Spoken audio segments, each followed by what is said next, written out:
Isang pagpalang araw na naman nga po pala sa bawat isa at ako nga po pala ulit si Japula at ngayong araw ngayon nandito tayo sa may Grotto Shop and Ride, tapat lang to mismo ng simbahan ng Grotto.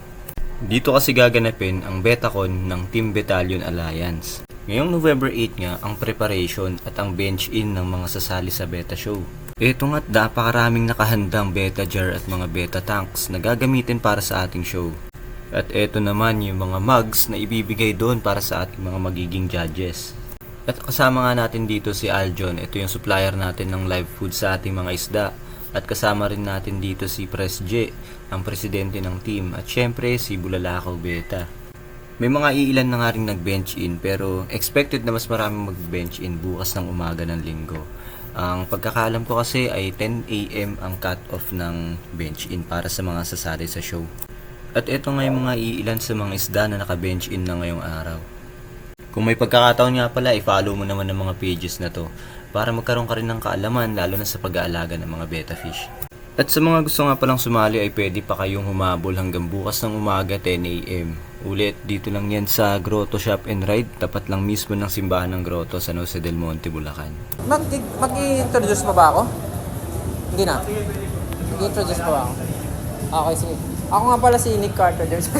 Hi mga kabetayis. Ako nga pala si Jeffrey Bulalakaw ng Bulalakaw Beta at isang member ng Team Battalion Alliance. So, iniimbitahan ko kayo na dumalo sa Betacon 2025 Arise na may team ng Summon Your Fish Keeper Soul and Arise to the Challenge. Asahan nyo sa Betacon is a more informative, learning, fun, and challenging atmosphere. Dahil dito sa Betacon, hindi lang siya by actual show, ito ay meron rin mga pa-games and picks regarding beta. So kung may asking sa mga betas, Basic 101, dito magko-converge yung mga personalities sa mga newbie, hobbies, veteran breeder, veteran player. So dito, makakapagsalamuha kayo, masaya. So punta na kayo, may mga games, may mga parapol, may mga prizes. Meron rin po tayong photo op. So yun, punta kayo.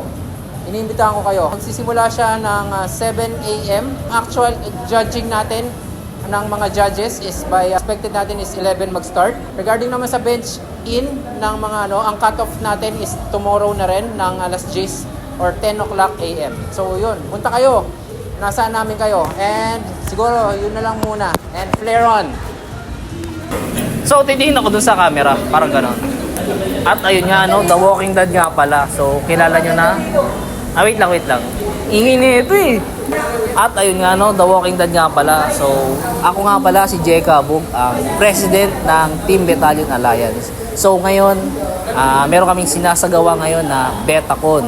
Ano nga ba ang Betacon? Siyempre, ito yung Beta Convention na ginawa namin ni Vice President Jeffrey Bulalakaw, aka Bulalakaw Beta, which is pinapakilala namin sa lahat ng mga hobbies dito sa Grotto ang pag-aalaga ng betta fish. So, nagkakaroon kami ng mga iba't ibang klaseng activities, hindi lang betta competition, pero may mga drawing contest, may mga pag-games kami, any activities na mag-e-enjoy lahat.